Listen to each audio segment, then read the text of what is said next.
At dinner, my mother said with an ironic smile, "You're lucky we didn't kick you out of the house. You're worthless." I just smiled, sipped my coffee, and said nothing. But that evening, I closed all my credit accounts and put the house up for sale. A few days later, my brother called. I didn't pick up the phone. I have always hated these monthly dinners. If it weren't for a promise I made to my father before he died, I would have stopped going a long time ago. My fingers gripped the steering wheel tightly as I pulled into the driveway of my parents' house. The house that my father had bequeathed to me, but which I had allowed my mother to live in after his death because it was the right thing to do, as she had said. I automatically checked my reflection in the rearview mirror again. My hair was tied up, my makeup was discreet, and my expression was neutral. No sign that I had lost my job a week ago, or that tomorrow will be exactly 1 year since my divorce from Ethan came into effect. Gathering my courage, I walked into the house. The smell of my favorite coconut buns seemed to mock me. "Olivia, finally!" I heard Elizabeth Mercer's voice from the kitchen. "Grayson and I have been waiting. So my perfect brother is here. Great!" "Sorry I was late for my meeting," I lied as I took off my coat. My brother Grayson was sitting at the kitchen table, flipping through some papers. "What meeting?" My mother looked me up and down critically. "You're unemployed." I took a deep breath. "An interview at Adams and Foster." "Oh," she snorted, putting the plates away. "I don't think they'll hire you at a company like that." I wasn't thrown out. I tried to keep my voice calm. There was a downsizing. "Of course," she rolled her eyes. "And your boss just happened to leave your position last on the list of valuable employees." I sank into the chair across from Grayson. He finally looked up, as if he was going to come to my defense. "It's a tough market right now, Mom. Not everyone has the stability of a civil service job like you." It was his version of patronizing, diluted with the truth so as not to incur his mother's wrath. Classic Grayson, always looking for the easy way out. My mother ignored him and set the plate in front of me. "How's the search for a new place?" she continued. "Your lease on your apartment expires next month, right?" "Yes." I started to put the stew on, although my appetite had completely disappeared. "With what money?" My mother sat down across from me. "If you hadn't been so proud and accepted Ethan's offer of normal alimony instead of this crumbs—" "Mom, we've already discussed this."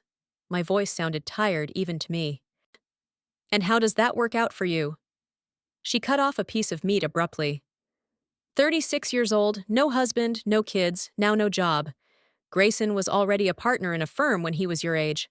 My brother gave me a guilty look, but continued chewing. "I'll find a job," I said quietly. "I've been offered several options."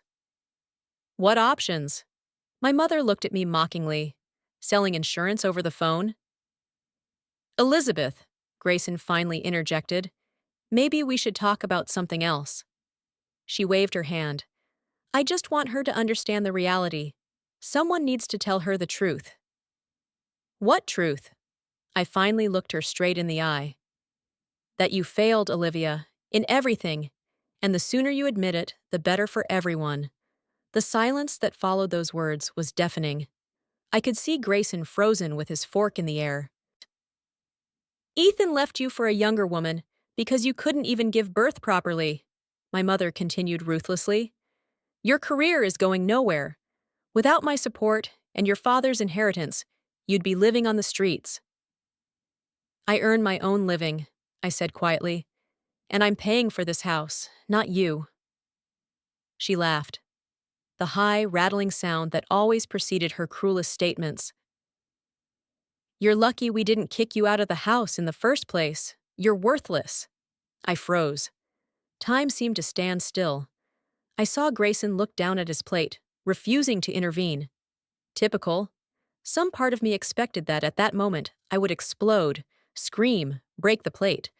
But instead, I felt a strange calmness. It was as if something deep inside me had finally cracked and broken off completely. I just smiled, drank my coffee, and said nothing. My mother looked disappointed by my lack of reaction and went back to her stew. I've arranged with Margaret for a new carpet for the living room, she said, as if nothing had happened. The bill will be on your card. Of course, I nodded, taking another drink of coffee. The rest of the dinner was a blur. Grayson talked about his new investments. His mother praised his financial acumen.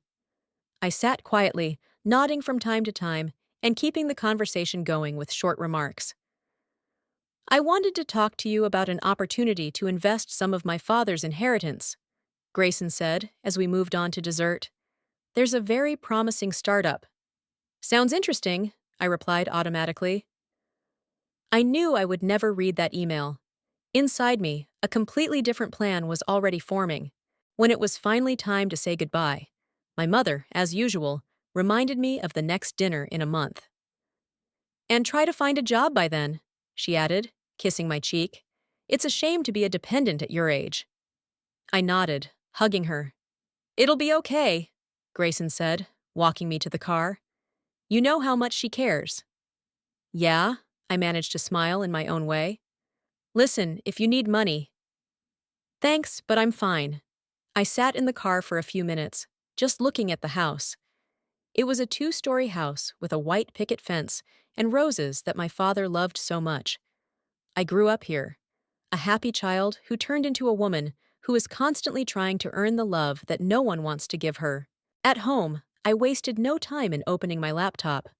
The first thing I did was log into my bank account and close all the joint credit accounts that my mother had access to. The cards I had been paying for the last 5 years after my father's death. Cards that she had used for home repairs, new furniture, vacations. Then I opened a new account in another bank and transferred all my savings there.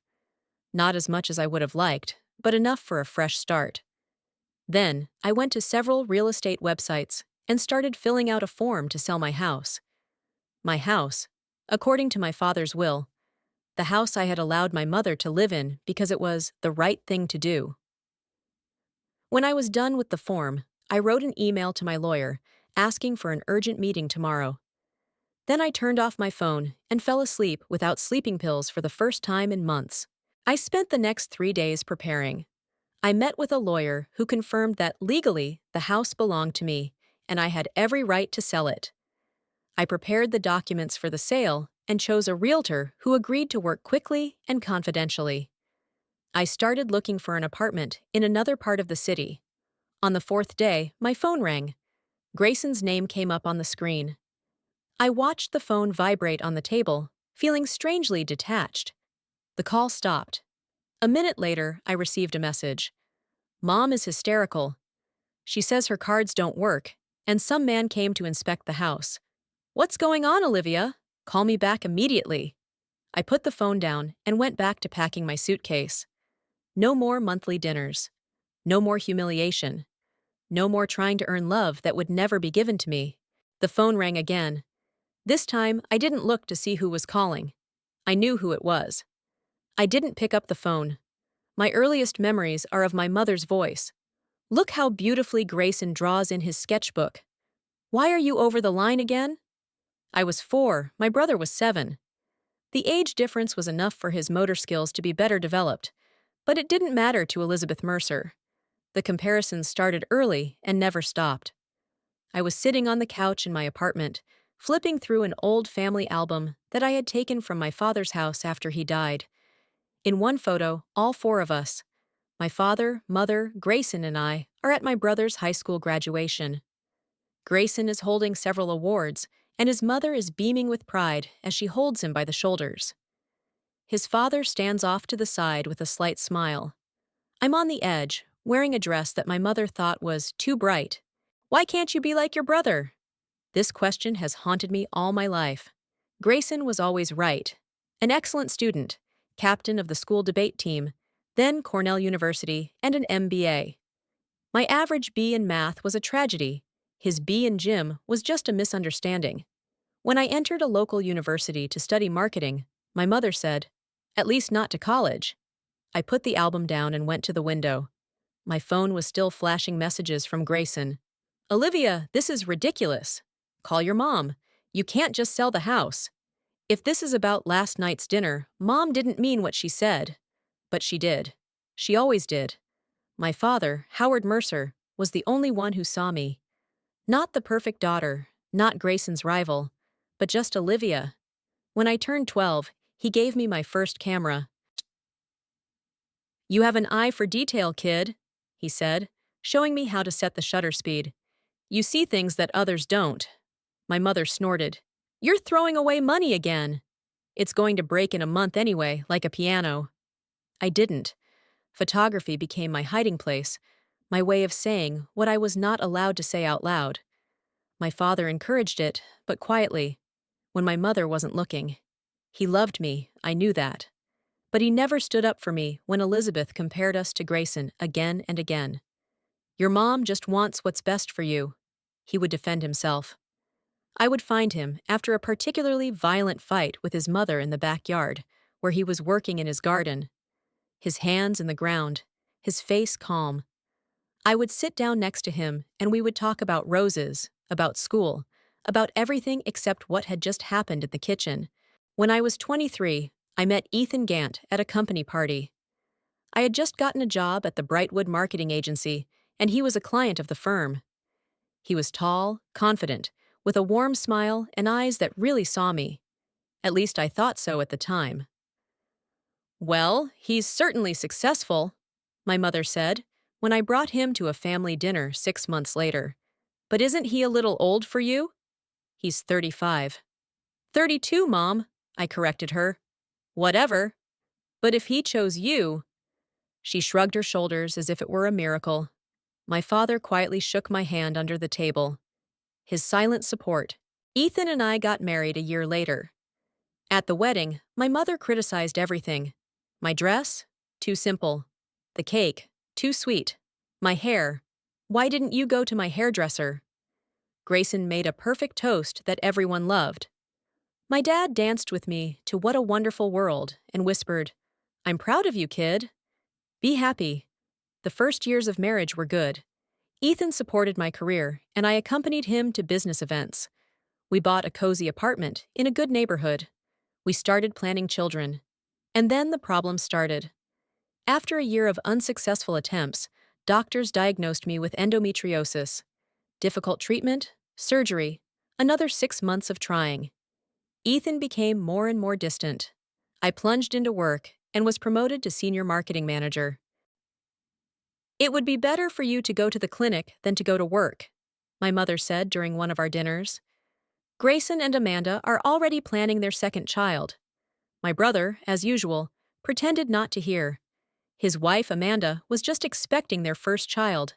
The perfect life of a perfect son. Then my father fell ill. Pancreatic cancer, stage 4. It all happened so fast. Only 3 months passed from the diagnosis to the funeral. I sat by his bedside every night after work, holding his hand as he weakened.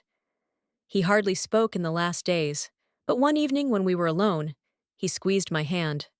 "Promise me," he whispered, "that you will take care of Mom. She's strong on the outside, but on the inside." I nodded, swallowing my tears. Now I realize that he didn't finish. "She's strong on the outside, but she's empty on the inside. It's not filled with anything." But then I made a promise. After his death, everyone was shocked by the will. The house went to me, not to Grayson, not to my mother. The small savings were divided among all three of us, but the house went to me. "This must be a mistake," my mother said when the lawyer read the document. "Howard couldn't have done this, but he did." And he left a letter explaining, "Olivia, you have always loved this house more than anyone. You saw its soul, just like I did. It is yours." I never showed this letter to my mother or brother. I kept it in a box with my father's photos. Of course, I could not throw my mother out of the house. How could I? She had just lost her husband after 35 years of marriage. She cried and said she didn't know where to go. Grayson, who by then already had his own house in a prestigious neighborhood, offered her a guest room, but only for a couple of months while we wait for the baby. "I won't be a burden," she said, wiping away tears. "I'll sell the house, find something smaller." "No, Mom," I heard my own voice say, as if from afar. Stay in the house. It's still the family home. She hugged me for the first time in many years. I still remember the feel of her arms around me, the smell of her perfume. For a moment, I thought that maybe now everything would change. Maybe the loss of her father had opened something in her. It was an illusion. A week later, she was criticizing my choice of flowers for my father's grave. A month later, she complained about the plumbing in the house and expected me to pay for the repairs. I did pay for it, and I continued to pay for the next 5 years. And then, one Tuesday, I came home early to find Ethan with Caitlin, his new assistant. She was 26, 10 years younger than me. Slender, without scars from unsuccessful attempts to get pregnant. "I'm sorry," he said after she left. "It just happened." "I didn't mean to hurt you." "For how long?" I asked. "Almost a year," he said. At least he wasn't lying. "Olivia, we both know that our marriage ended a long time ago.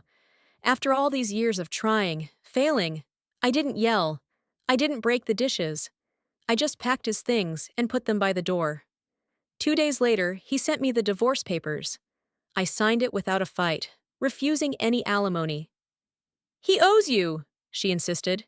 "You're entitled to half of his fortune." "I don't want anything from him," I replied. "I just want to end it." "And be left with nothing." She shook her head. "Just as stupid as when I was a kid." Grayson would never. Grayson would never be in this situation, I know," I interrupted. She looked at me as if I were a stranger. "At least he doesn't disappoint me all the time." The divorce was finalized exactly 1 year ago. Ethan married Caitlin 3 months later. She was already expecting their child. I focused on my work. I was moving up the career ladder at Brightwood, even receiving an award for the most successful advertising campaign last year. I was offered the position of creative director, but then the company was bought by a larger holding company. "We're sorry, Olivia," said Thomas, my former boss. "Your team has been affected." I packed my things from the office into a small box, a few awards, photos of the team, and a plant I had been tending for 3 years. I returned home, and for the first time in a long time I really cried. The next day, my mother called. "I heard about your firing from Joan Pierce." Joan was her bridge buddy, whose son worked for a related company. "What a shame. But you could have seen this merger coming if you paid more attention to business news like Grayson. No, how are you? Or, how can I help? Only criticism and comparison." Later that night, Grayson called.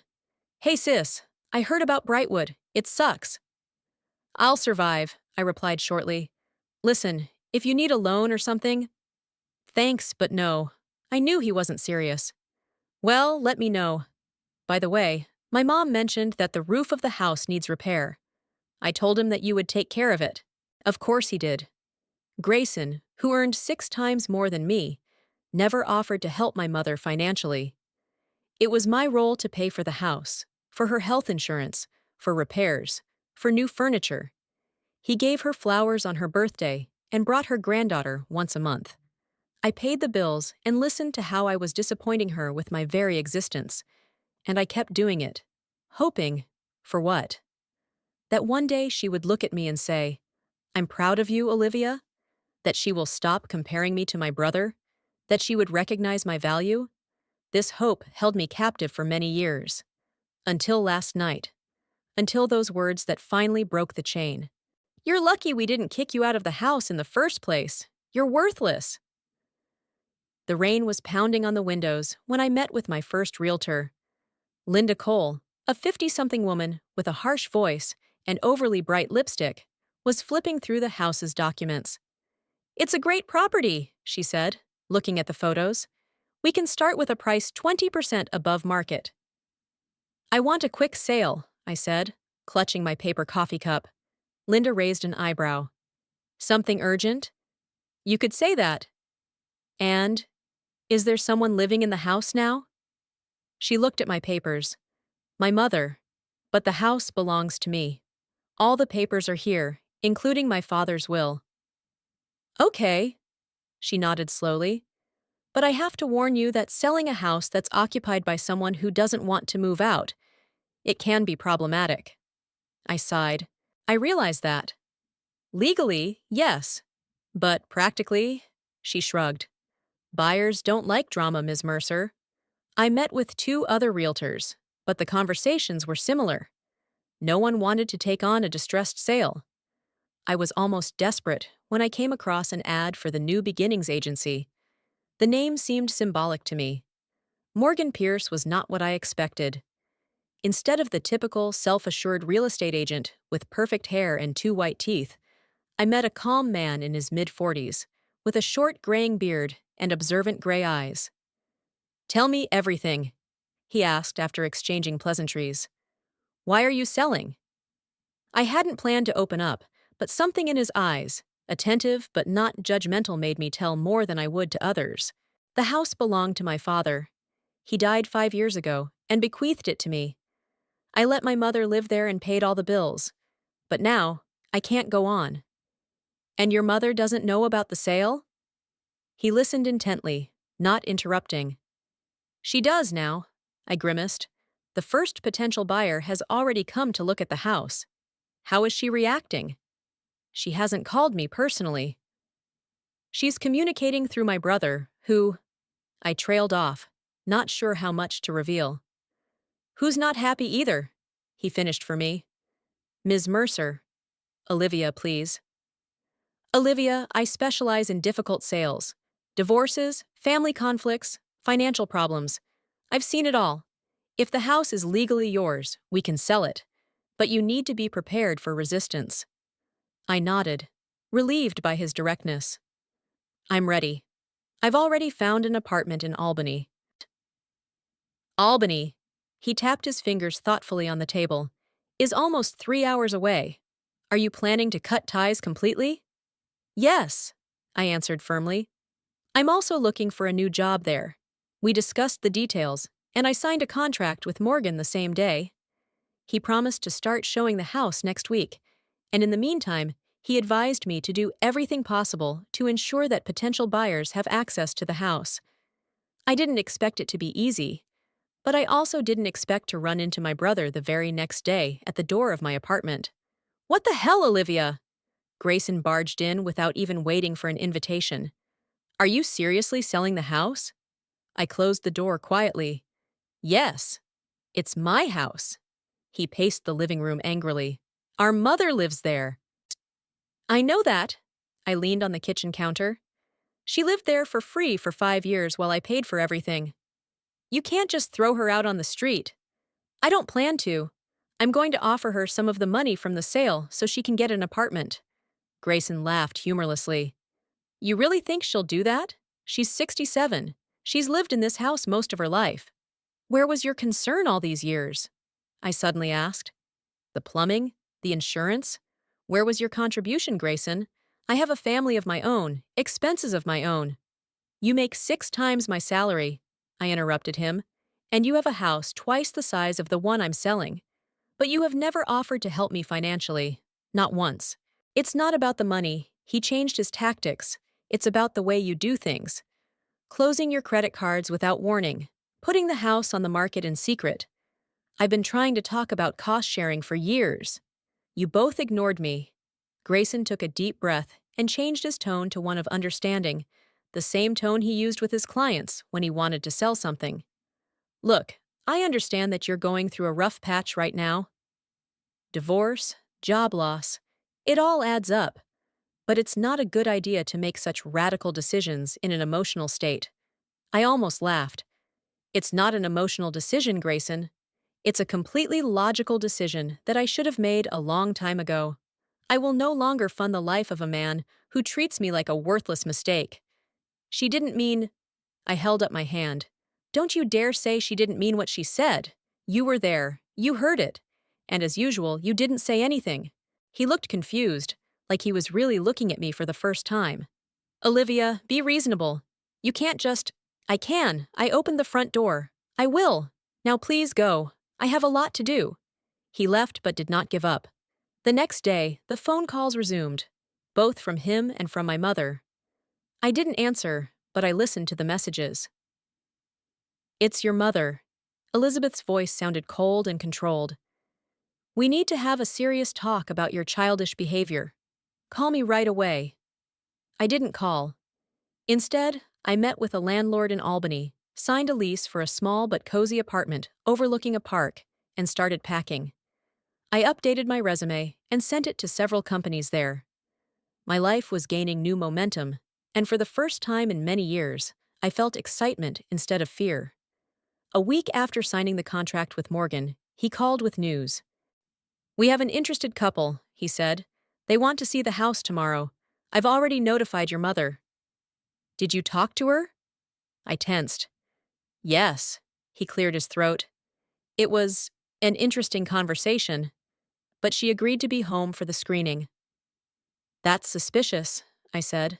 She wouldn't have agreed to that easily. I thought so too. That's why I wanted to ask if you could be there. The next day, I parked outside the house, feeling my heart pounding. I hadn't been here since the night my mother called me worthless. Morgan was already waiting for me, with an attractive middle-aged couple standing next to him. This is Jennifer and Robert Klein, he introduced, and this is the owner, Olivia Mercer. We shook hands, and I opened the door with my key. Inside, the house looked immaculate too immaculate. My mother had clearly been preparing. There were new photos on the walls, mostly of Grayson, his wife, and their daughter. What a beautiful house, Jennifer said, looking around the living room. And those original wood floors. My father refinished them himself, I said with a small smile. We walked through the first floor, and when we reached the kitchen, Mother was sitting there, elegant as ever, with her best tea pair. Oh, you must be the potential buyers. She stood up and held out her hand. Elizabeth Mercer, I live here. Mom, I nodded at her. I didn't know you'd be home. It's still my home, she smiled, but her eyes remained cold. I just made some. Jennifer and Robert looked at each other. Thank you, but we'd like to continue with the inspection, Robert replied diplomatically. Of course, my mother turned to me. Olivia, dear, can we talk for a minute? In private? Morgan gave me a questioning look. I nodded, indicating that it was okay. I'll take the Kleins upstairs, he said, leaving us. You really think I'm going to let you do this? She hissed. You have no choice, I replied calmly. The house is mine. She shook her head. You've given me nothing but the feeling that I'll never be good enough. The words came out of my mouth. All my life you've compared me to Grayson, and all my life I've tried to earn your love. But that's impossible, isn't it? She looked genuinely surprised. What are you talking about? I always wanted what was best for you. No, Mom. You wanted me to be different, better, like Grayson. But you know what? I'm not going to try anymore. I'm going to sell this house, give you some of the money so you can get an apartment, and we're going to split up. Her face changed, more sly. It's not going to be as easy as you think. What do you mean? You're very wrong if you think you can just sell the house out from under me. She crossed her arms over her chest. I have rights. Legally, the house is mine. I was starting to lose patience. My father willed it to me. And I have the right to stay. She raised her voice.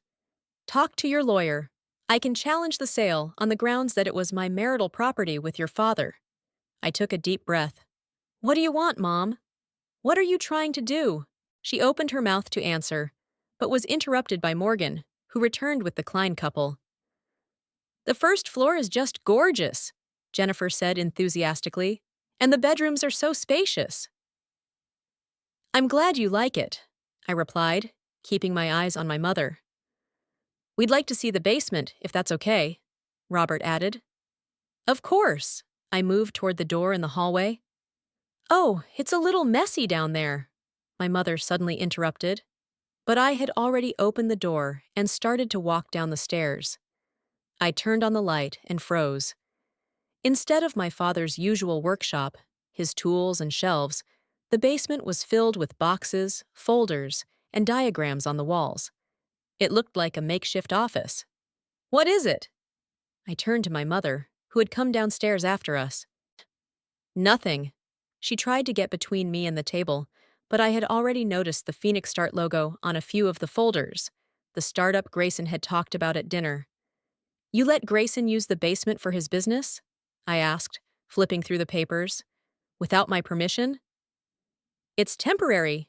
She shifted nervously from foot to foot. I stopped suddenly, coming across a document from the bank.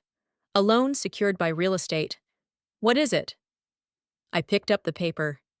You mortgaged the house? Silence. Robert and Jennifer looked at each other uncomfortably.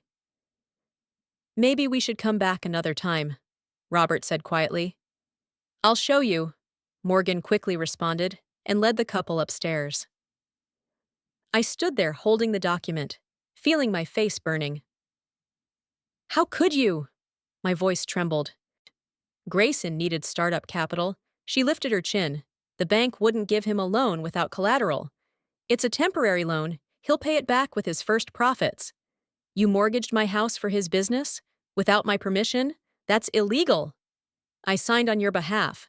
She had the decency to look a little guilty. You always signed everything I asked, so I knew you would agree. I almost choked on my indignation. It's fraud, Mom. Forging a signature on a financial document is a felony. Don't be so dramatic. She waved me off. Grayson will pay back all the money soon. His startup has very good prospects. Morgan returned to the basement and found us in a tense silence. Mr. and Mrs. Klein left, he said carefully.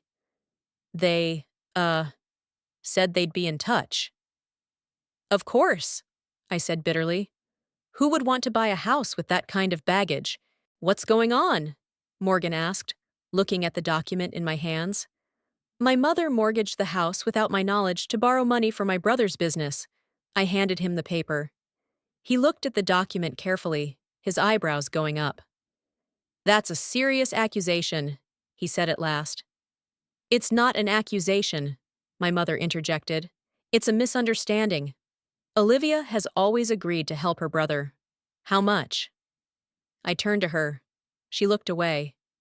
200,000. I faltered. $200,000. I gripped the edge of the table. And where is the money? Is it already invested in this startup? Her silence was more eloquent than any answer. When did this happen? I continued my interrogation. 3 months ago. And how is the business doing? My voice sounded hollow. I already knew the answer. There were difficulties, she finally said. The original idea didn't work. They retooled. The investment failed. I finished for her. Grayson lost money. Temporarily, she raised her voice. He's working on a new strategy. In a few months. The bank won't wait a few months, Morgan interrupted, pointing to a paragraph in the document. It says here that the first installment of the loan was due last month. Did you make it? I looked at my mother. She looked away again. Grayson said he'd take care of it next week. I sank into a chair, feeling the floor shake beneath my feet. $200,000. A late payment. Why didn't you ask me? I asked quietly. If it was so important to Grayson, why didn't you just tell me the truth? Because you wouldn't have agreed, she snapped. You've always been jealous of your brother's success. I laughed, a sharp, bitter sound. Jealous? I paid all your bills for 5 years before he even offered to help. I gave you the house that my father left me. And you think I'm jealous? Morgan cleared his throat quietly. Mrs. Mercer, Olivia, I think you should both consult a lawyer. This situation is much more complicated than just selling a house. His mother looked down at him. This is a family matter. No, Mom. I stood up. This is not a family matter. This is fraud and theft, and we're not going to solve it on our own. I'm going to my lawyer, right now. You can't do this to your own mother. Her voice trembled with rage. After everything I've done for you. I gently but firmly released her hand.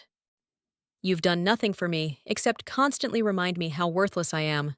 But you know what? I don't believe that anymore, and I'm not going to let you treat me like that anymore. For the first time in my life, I saw her self-confidence shake. If you go to a lawyer, she turned to threats, I will tell everyone what you really are. How you tried to evict your own mother. How Ethan left you because you couldn't bear his children. I froze on the stairs, feeling the old pain waking up. But this time, it didn't paralyze me. Instead, I turned and looked her straight in the eye. Do what you want. I don't care what others think. I won't seek your approval anymore. She stepped back, shocked by my answer. It was the first time in my life that I had ever seen her truly confused. Morgan silently accompanied me to the exit. When we got to my car, he said quietly, I pulled over and cried. Anger, pain, betrayal, but also freedom. The lifelong weight finally began to lift. In Albany, silence replaced my mother's messages and Grayson's calls. Birds in the city woke me instead. I furnished my small apartment with a few things, hanging only photos that didn't hurt. On the third week, I got a job at Lakeview Travel, a small travel agency specializing in local itineraries and weekends at the lake. The owner, Denise, an energetic woman in her 50s, reviewed my resume and immediately offered me the position of marketing manager. We need someone with your experience, she smiled as she looked at my portfolio of previous campaigns. And I mean that as a compliment. I laughed, genuinely for the first time in weeks. I can help with that. Great! She was already filling out the paperwork. Tell me, why Albany? Most people your age and with your experience are moving in the opposite direction to big cities. I hesitated for a moment. I needed a new start. She nodded in understanding. That's why I came here once too. 20 years ago, after my divorce. Sometimes a change of scene is exactly what you need. This job turned out to be exactly what I needed. Creative tasks, a friendly team, no toxic pressure. I created a new website, planned social media campaigns, and took pictures of the picturesque surroundings for brochures. Gradually, the feeling that I was running away was replaced by the feeling that I was moving forward. I met my neighbor Claire by chance. We ran into each other in the laundry room, both with baskets of laundry. You're new, she said with a smile. Apartment 3B, right? Yes, I nodded. I'm Olivia. Claire, 4A. She turned on her car. How do you like our city? Peaceful? Quiet. Too quiet for someone from the big city? I hesitated. Actually, it's exactly what I need right now. She looked at me carefully. A difficult period? You could say that. If you ever want to talk over a glass of wine, knock. Believe me, I've heard everything. A few days later, I did knock. Claire, a freelance artist, turned out to be a great listener. Over a second glass of wine, I told her the shortened version of my story about my mother, brother, home, and escape. I went through something similar. She slowly swirled the wine in her glass. Except I had an older sister who kept telling me how irresponsible and frivolous I was, and a father who echoed her. How did you deal with it? At first I ran away, just like you, she smiled without joy. And then I found a good therapist. 3 years of work on myself, and I finally realized that their opinion is just their opinion, not the truth. That same evening, I made an appointment for my first session with the therapist Claire had recommended. Dr. Elena Fisher was a calm woman with attentive eyes and a soft voice. She did not interrupt me when I told my story, did not judge me, did not give me advice. Only occasionally did she ask questions that made me think. When did you first feel that your value depended on your mother's approval? I tried to remember. I guess always. I was 5 when I painted a picture for a school exhibition.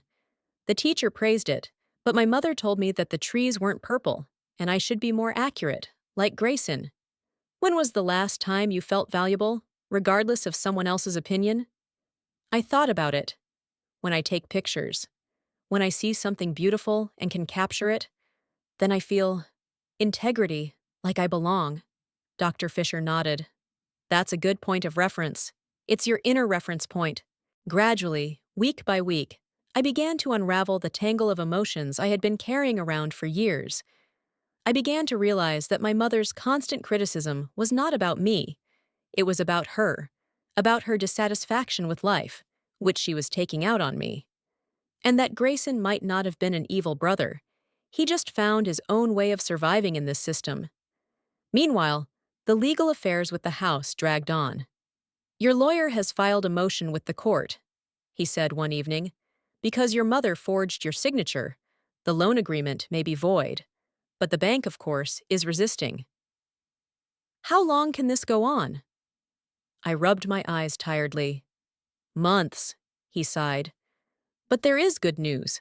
There is a potential buyer who is willing to wait for the situation to be resolved. He wants to rebuild the house into a small boutique hotel." "That's strangely encouraging." I smiled into the phone. "How are you doing?" he suddenly asked. "In Albany?" "Good, actually. I found a job, new friends. It's peaceful here." "I'm glad to hear that," he said, his voice warming with sincerity. "I was thinking, maybe I could come up this weekend, see how you're settling in, and at the same time discuss details about a potential buyer." I felt my heart skip a beat. Yes, of course. That would be great." After the call, I sat for a long time looking out the window. Was I ready for something new? After everything that happened with Ethan? After all these years of emotional exhaustion?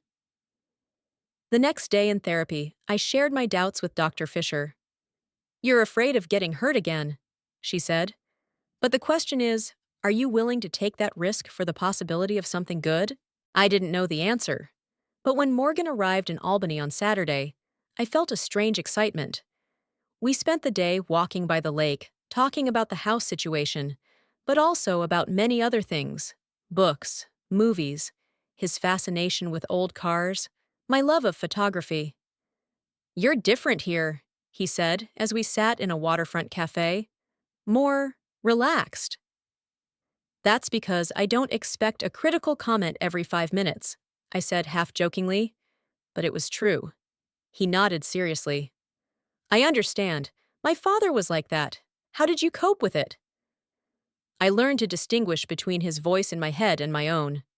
He looked at the water. When he left, I felt a strange emptiness, and at the same time, anxiety. Am I repeating the old scenario again? Am I looking for my husband's approval, as I did my mother's? Claire laughed when I shared these fears. "There's a huge difference between a healthy relationship and an addiction to approval," she said. "You just haven't felt normal human warmth in a long time."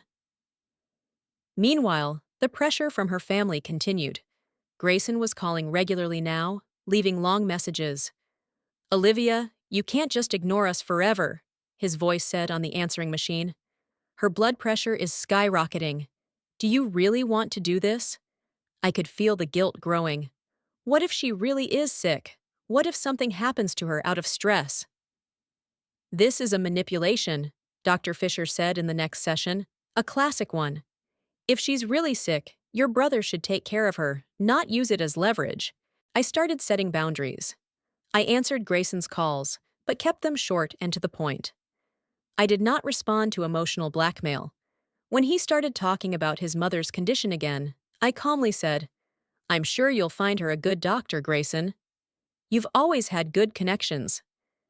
"You've changed," he sounded surprised. "Yes," I said simply. When the tactics with the disease didn't work, they changed their approach. My mother called herself, for the first time in months, "Olivia." Her voice sounded softer than I remembered. "I've been thinking a lot. Maybe I was too demanding. I just wanted you to fulfill your potential." I was silent, not knowing how to respond to this unexpected half-confession. "We could start over," she continued. "I would change." "I'm already changing." Part of me wanted to believe. I wanted it to be true. But another part of me, the part I had discovered in therapy, knew that real change doesn't happen in a few weeks, especially when the stakes are so high.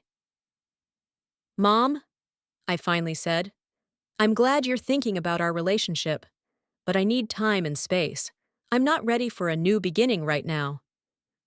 "But the house," she began. "The house is a separate issue," I interrupted her. "That will be settled in court. As for our personal relationship, let's give it time."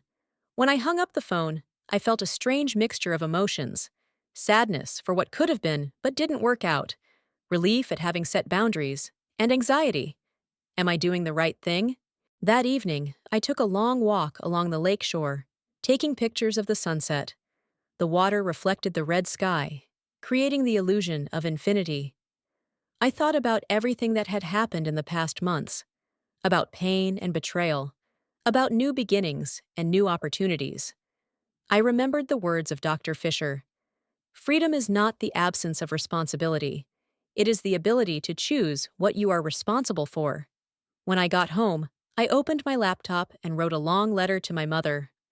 Not an accusation, not an apology, just an honest account of how I felt all these years, how her words and actions had affected me, how I still hoped for her love, but I would no longer let that hope rule my life. I did not send that letter. Perhaps someday I will. But the very act of writing it was a release. It was as if a part of the burden I had been carrying all my life had finally fallen away. When the phone rang and Morgan's name came up on the screen, I answered it with a smile. They say that time heals. I'm not sure it's true. Time itself doesn't heal anything. It just gives us space for healing if we are ready to use it. In the year that has passed since I moved to Albany, I have learned many things: to breathe fully, to sleep without sleeping pills, to recognize my mother's critical voice in my head and not to listen to it. It was early spring when the court finally made a decision about the house. The loan agreement was declared invalid because of the forged signature, but to avoid a lengthy legal battle, I agreed to a compromise. I would pay half of the debt to the bank, and Grayson would pay the other half. The house was sold to a hotel chain owner who planned to turn it into a small boutique hotel. It's a fair decision, Morgan said, as we celebrated at a small restaurant by the lake. Over the past year, he's become an important part of my life. First as an assistant and advisor, then as a friend, and now, something more. We moved slowly, both bearing the scars of the past. I think so. I looked at the sun's reflection in the water, although part of me is still angry that I have to pay for their fraud. I understand. He took my hand. But you're free. That's the most important thing. He was right. I was free. Not only from the financial burden, but also from the constant need for approval that I never received. My work at Lakeview Travel has become a true calling. Denise recently appointed me creative director, entrusting me with the entire marketing strategy of the company. You've doubled our sales in 8 months, she said, handing me a new business card. And I'd be a fool not to promote you. I also started leading weekend photography tours, showing tourists the best places to take pictures around the lake. It combined my professional skill with a passion I'd almost forgotten over the years of trying to meet other people's expectations. Olivia? Morgan's voice brought me back to reality. What are you thinking about? How much has changed? I smiled.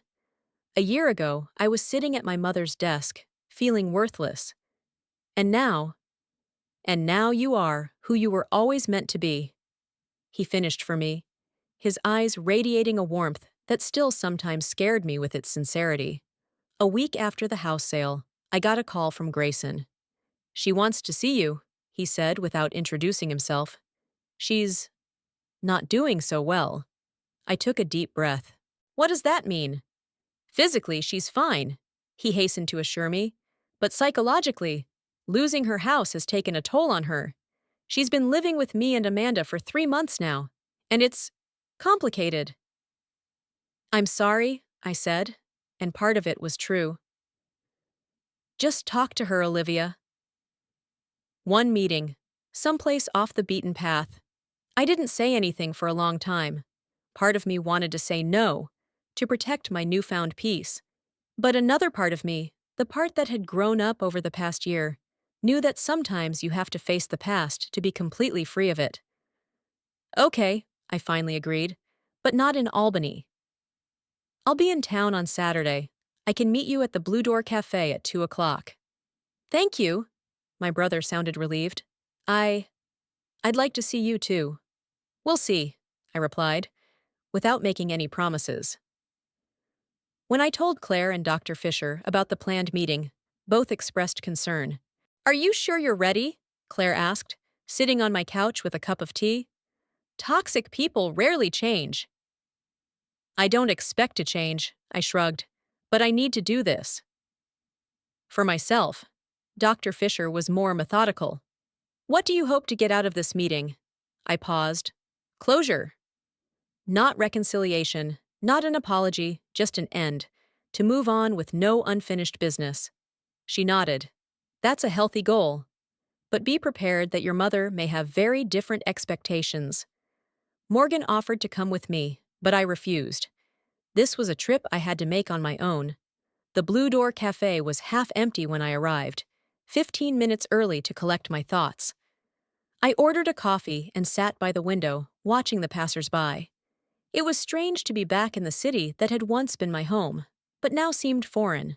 I spotted her from afar, Elizabeth Mercer, walking down the street with her back straight and her head held high, as always.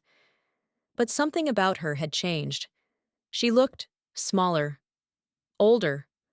Or had I changed, and now I saw her as she had always been, not an all-powerful mother, but just a person with her own fears and flaws?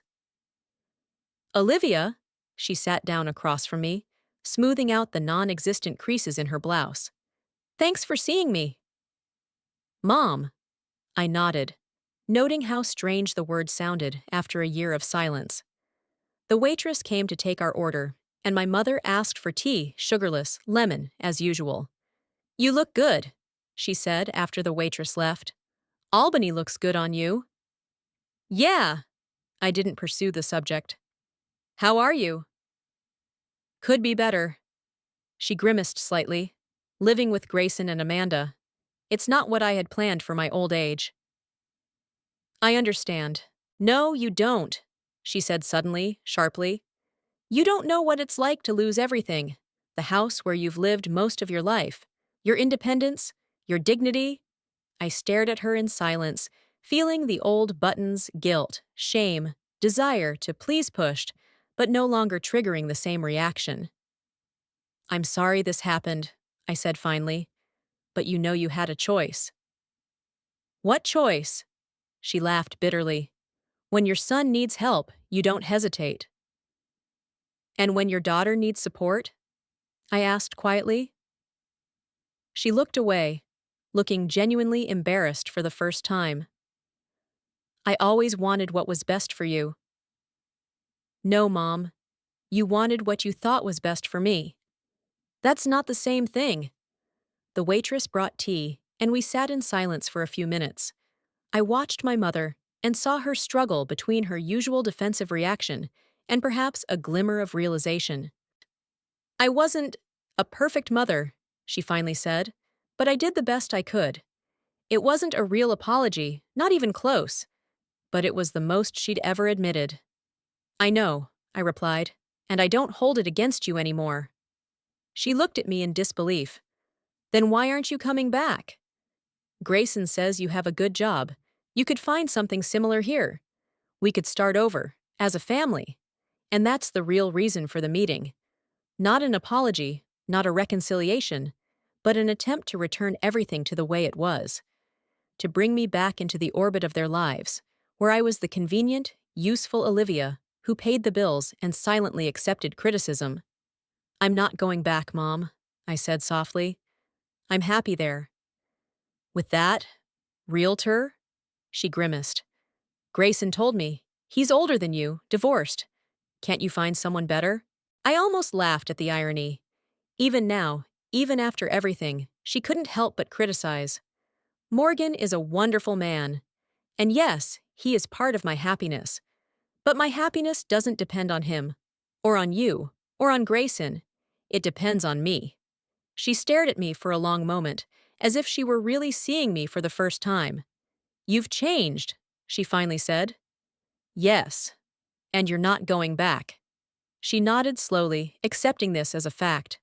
"What about the money from the house sale?" she suddenly asked. I wasn't surprised by the change of subject. It was a typical tactic of hers. When emotional conversation became too difficult, she would move on to practical matters. Part of it went to pay off the debt to the bank, I answered calmly. The rest I divided into 3 parts. I sent one to you through my lawyer last week. Her eyebrows rose slightly in surprise. Grayson should have told you. I didn't bother to hide my disappointment. We finished our drinks in a silence that wasn't so tense anymore. Just 2 people who had run out of things to talk about. I should go. I glanced at my watch. My train is in an hour. She nodded, and we went outside. The sun was shining brightly, and for a moment I saw her as an old woman who looked lost in her own city. Take care, Mom. I hugged her lightly, feeling how thin and fragile she was. You too, she replied, returning the hug awkwardly. And maybe you'll call me sometimes?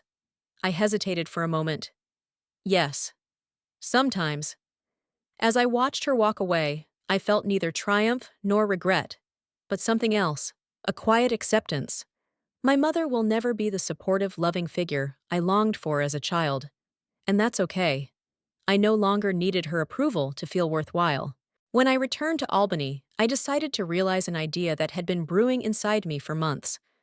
Photo shoots for women who have been through emotional abuse or toxic relationships. Not just portraits, but whole stories and images about strength, recovery, hope.